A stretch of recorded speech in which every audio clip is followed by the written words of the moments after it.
നമസ്കാരം, എല്ലാവർക്കും പിതൃപൂജ ചാനലിലേക്ക് സ്വാഗതം. അപ്പം കഴിഞ്ഞ നമ്മൾ പറഞ്ഞത് പുലവാലായ്മകളെക്കുറിച്ച്. പല സ്ഥലങ്ങളിലും നമ്മൾ പോകുമ്പോൾ കേൾക്കാറുണ്ട്. ചിലർക്ക് 16 ദിവസം വരെയുണ്ട്, ചിലർക്ക് 10 ദിവസം വരെയുണ്ട്.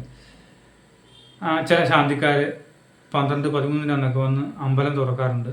ഞങ്ങൾക്ക് 16 കഴിഞ്ഞിട്ടല്ലേ അമ്പലത്തിൽ കയറാൻ പറ്റുള്ളൂ. അപ്പോൾ അമ്പലത്തിൽ പോകാത്ത ആൾക്കാർ പോലും പറയും 16 കഴിഞ്ഞ് ഞങ്ങൾക്ക് അമ്പലത്തിൽ പോകണം, 16 മുമ്പ് ഇതാ സംഭവിക്കുന്നത്. അപ്പോൾ എന്തുകൊണ്ടാണ് 16 ദിവസം? ചില ആളുകൾക്ക് 16 ദിവസം വരുന്നത്, ചില ആളുകൾക്ക് ഈ 10 ദിവസം പോലെ വരുന്നത്. അപ്പോൾ അതിനെക്കുറിച്ചും ഞാൻ ആചാര്യന്മാരോട് ചോദിക്കുക. ഗരുഡ പുരാണത്തിലൊക്കെ നോക്കി അതിനെക്കുറിച്ച് കുറേ റിവിഷൻ നടത്തിയതിൽ ഇപ്പം നമുക്കറിയാവുന്ന കാര്യങ്ങൾ ഞാൻ പറഞ്ഞു തരാം. ഇപ്പോൾ ഗരുഡ പുരാണത്തിൽ പറയുന്നത് 4 വേദക്കാർക്കും 10 ദിവസം തന്നെയാണ് പുല. അത് ക്ഷത്രിയ, ബ്രാഹ്മണ, വൈശ്യ, ശൂദ്ര ഏത് വിഭാഗമായിക്കോട്ടെ 10 ദിവസം, 10 രാത്രി കഴിഞ്ഞാൽ പുല കഴിഞ്ഞു. പിന്നെ അതിന് മാറ്റമില്ല. പിന്നെ നമ്മുടെ ഇവിടത്തിൻ്റെ 16 അടിയന്തരം എന്ന് പറയുന്ന നാട്ടുഭാഷയിലൊക്കെ പറയുന്നത് 16 അടിയന്തരം, 16 ദിവസം കഴിഞ്ഞാൽ പുല വിടുകയുള്ളൂ, 16 ദിവസം കഴിഞ്ഞ് അമ്പലത്തിൽ പോകാൻ പാടുള്ളൂ. അതെന്താ അങ്ങനെ വരാനുള്ള സാഹചര്യം എന്ന് നമുക്ക് നോക്കാം. അതിപ്പോൾ പറഞ്ഞു കഴിഞ്ഞാൽ ഇപ്പോൾ ജാതി വേറെയല്ല. മുന്നത്തെ കാലം നമ്മുടെ പഴയ കാലഘട്ടങ്ങളിൽ ഇതെല്ലാം സംഭവിക്കുന്ന കാലഘട്ടം വേറെയാണ്. ഈ കാലഘട്ടങ്ങളിൽ ബ്രാഹ്മണനും ക്ഷത്രിയനും മാത്രമാണ് ചിതയൊരുക്കാൻ അവകാശമുണ്ടായിരുന്നത്. വൈശ്യശൂദ്രന്മാർക്ക് മൃതശരീരം കുഴിച്ചിടാനാണ് അവകാശം. അപ്പോൾ ഈ 2 വിഭാഗക്കാരാണ് ചിത ഒരുക്കി മൃതശരീരം ദഹിപ്പിക്കുക, ചിതയ്ക്ക് എടുക്കുക എന്ന് പറയും. അപ്പം അതുമൂലം നമ്മുടെ ശരീരത്തിൽ 10 പ്രാണനുകളുണ്ട്. പ്രാണൻ, വ്യാനൻ, അപാനൻ, സമാനൻ, ഉദാനൻ, നാഗൻ, കൂർമ്മൻ, ഋക്കരൻ, ദേവദത്തൻ, ധനഞ്ജയൻ, ഇങ്ങനെ 5 പ്രാണനും 10 ഉപപ്രാണനും. ഈ 10 പ്രാണനും പോയാൽ മാത്രമാണ് നമ്മൾ മൃതശരീരം മരിച്ചു, മൃതശരീരത്തിൻ്റെ പരിപൂർണമായ പ്രക്രിയ പൂർണ്ണമാവുകയുള്ളൂ. അന്ന് തൊട്ടാണ് മരണം നമ്മൾ സ്ഥിരീകരിക്കുന്നത്.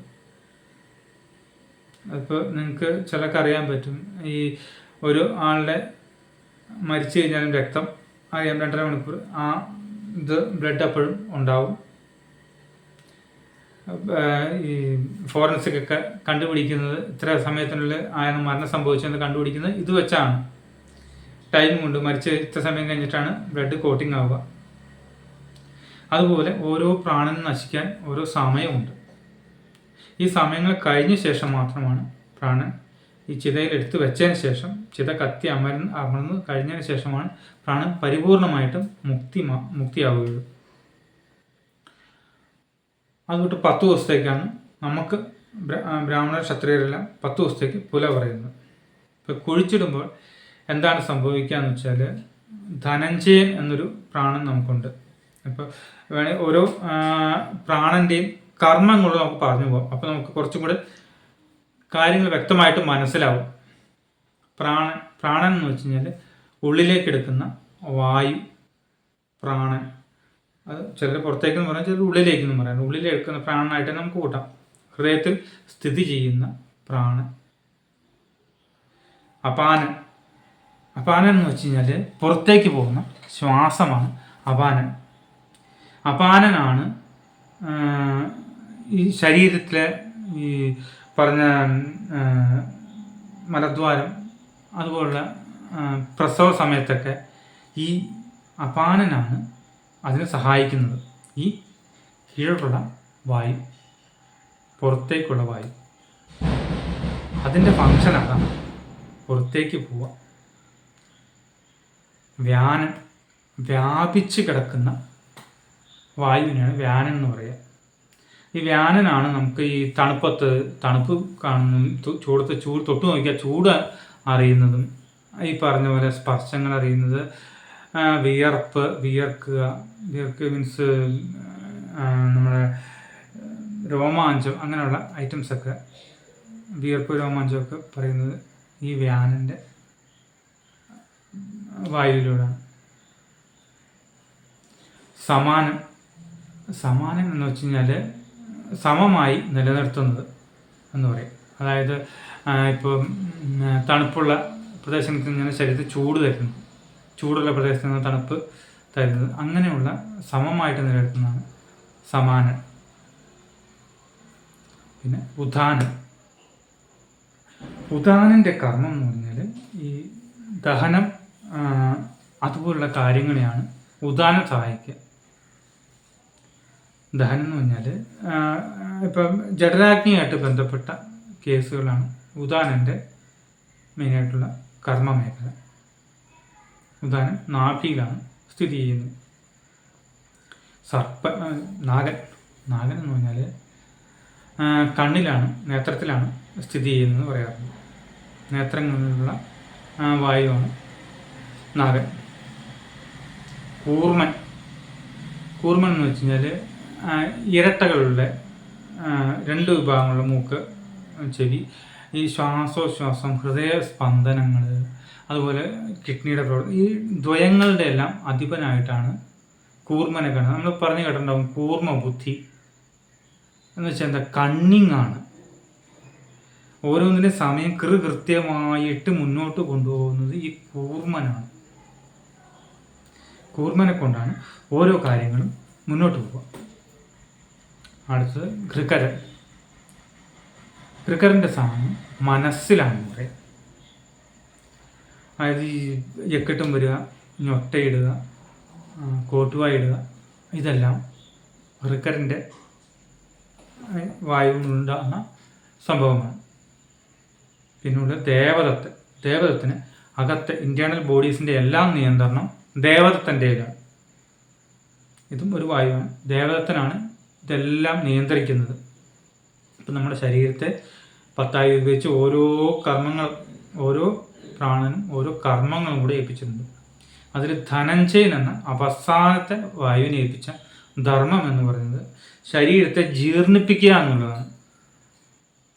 ഇപ്പം ശരീരത്തെ ജീർണിപ്പിക്കുക എന്ന് മാത്രമല്ല കേട്ടോ, നമുക്ക് മുറിവ് കാര്യങ്ങളൊക്കെ ഉണ്ടായാൽ അതെല്ലാം ഉണക്കുന്നതും ഈ ധനഞ്ജയനാണ്.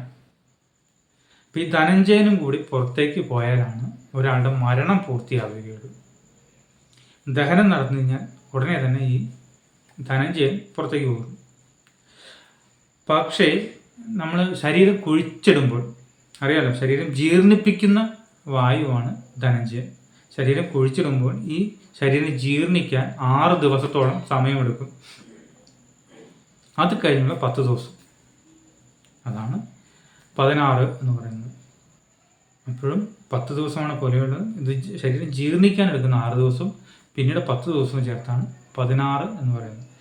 അപ്പോൾ അത് അന്നത്തെ കാലഘട്ടത്തിൻ്റെതാണ്. ഇന്നിനിപ്പോൾ ഈ കാലഘട്ടത്തിലൊന്നും കുഴിച്ചിടുക എന്ന് പറയുന്നത് ഇത്തിരി ബുദ്ധിമുട്ടാണ്. ആർക്കും അത്ര വലിയ സ്ഥലമോ കാര്യങ്ങളൊന്നുമില്ല. മിക്കവാറും എല്ലാവരും ശ്മശാനത്തിലൊക്കെ ദഹിപ്പിക്കുന്ന ആളുകൾ തന്നെ ആയിരിക്കും.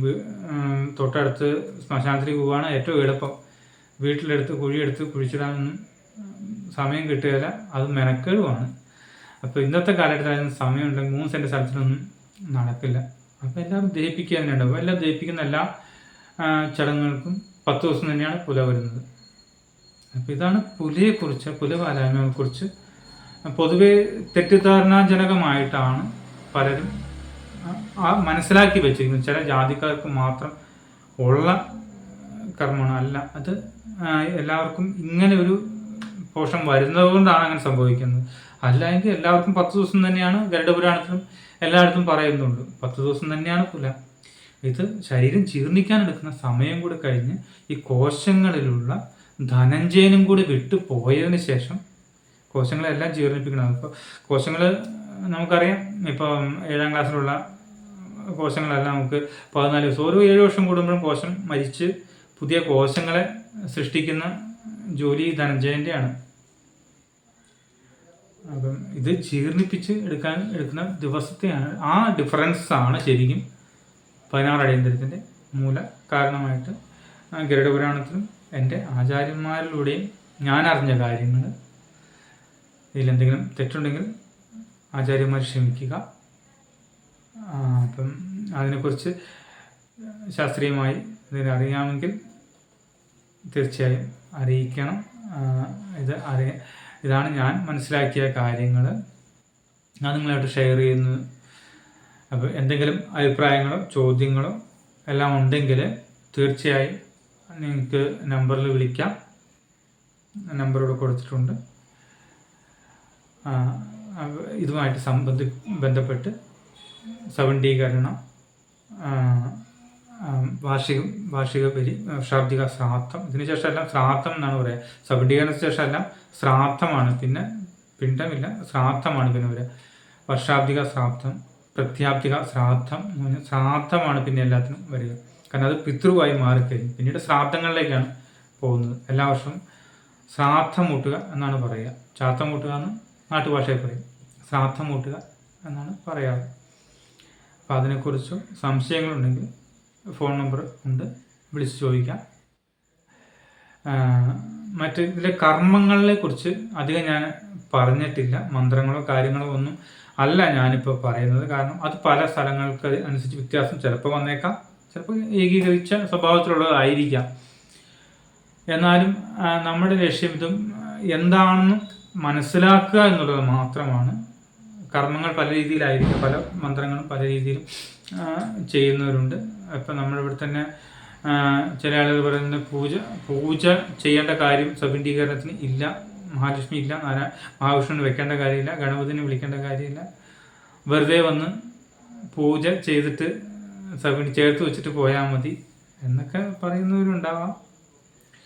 അപ്പം അതിൻ്റെ രീതിയിൽ തന്നെ ചെയ്തു പോകുന്നതാണ് നല്ലത്. അങ്ങനെ മാക്സിമം അങ്ങനെ തന്നെ നോക്കുക. ധാരാളം ആചാര്യന്മാർ, നല്ല രീതിയിൽ അറിവുള്ള ആചാര്യന്മാരുണ്ട്. അപ്പോൾ അവരെ എല്ലാം കൺസൾട്ട് ചെയ്ത് നോക്കുക, നല്ല രീതിയിൽ ചെയ്യുക. സബലീകരണം നല്ല രീതിയിൽ ചെയ്യുക. നമുക്ക് ഈ ദഹിപ്പിക്കുന്ന സമയത്തോ സഞ്ചയന സമയത്തോ എന്തെങ്കിലും നമ്മുടെ ഭാഗത്ത് ധാരാളം തെറ്റുകൾ പറ്റും. അത് ആചാര്യന്മാരുടെ ഭാഗത്തു നിന്നുണ്ടാവാം, നമ്മുടെ ഭാഗത്തു നിന്നുണ്ടാവാം, പല രീതിയിലും തെറ്റുകുറ്റങ്ങളെല്ലാം ഉണ്ടാവാം. എല്ലാത്തിനുള്ള പ്രായശ്ചിത്തമാവും സബലീകരണ സമയത്ത് ചെയ്യുക, വർഷാബ്ദിക സമയത്തും ചെയ്യും. നമ്മളെല്ലാം പ്രായശ്ചിത്തത്തിലൂടെ പരിഹരിക്കാവുന്ന കാര്യങ്ങളേ ഉള്ളൂ. അത് അങ്ങനെ ചെയ്ത് പോകുന്നതാണ് നല്ലത്.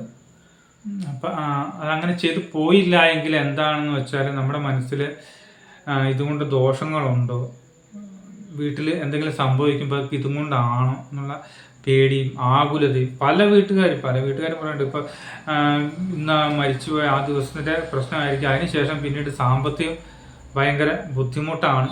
സാമ്പത്തിക ബുദ്ധിമുട്ട് എല്ലാവർക്കും ഉണ്ട്. അതിപ്പോൾ ഒരു ആൾക്ക് മാത്രമല്ല, എല്ലാവർക്കും സാമ്പത്തിക ബുദ്ധിമുട്ടുകളുണ്ട്. അത് ഇതും കൊണ്ട് ആവണമെന്നൊന്നുമില്ല. പക്ഷെ ഇനി അങ്ങനെയുള്ള ചിന്തകളെ കൂടി ഒഴിവാക്കാൻ വേണ്ടിയിട്ടാണ് നമ്മൾ ഇത് ചെയ്യുന്നത്. നമ്മൾ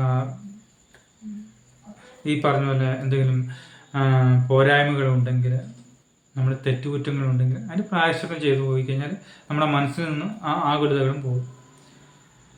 അത് ജ്യോതിഷ സംബന്ധമായാലും കർമ്മ സംബന്ധമായാലും നമുക്ക് ചോദിച്ചു നോക്കാവുന്നതാണ്. ഞാനിപ്പോൾ നമ്പർ എഴുതിയിട്ടുണ്ട്, വിളിച്ചു ചോദിക്കാം. ഇതിൻ്റെ പരിഹാരങ്ങൾ കാര്യമായ പരിഹാരങ്ങളാണ്. ഈ വസുവഞ്ചദോഷമൊക്കെ വലിയ രീതിയിലൊക്കെ ആണെങ്കിൽ മാത്രമേ പരിഹാരത്തിൻ്റെ കാര്യം വരുന്നുള്ളല്ലാത്തതൊക്കെ ആണെങ്കിൽ കുറിച്ച് ആവാഹിച്ച് വയ്ക്കുന്നത് തന്നെ ധാരാളം. അല്ലെങ്കിൽ അതിൻ്റെ പരിഹാരം വേറെ പരിഹാരമായിട്ട് ചെയ്യാവുന്നതാണ്. അപ്പം നമസ്കാരം. ഇനി അപ്പം നമുക്ക് അടുത്ത എപ്പിസോഡിൽ ഈ വശങ്ങളും അതിൻ്റെ പ്രതിവിധി എന്താണെന്ന് നോക്കാം.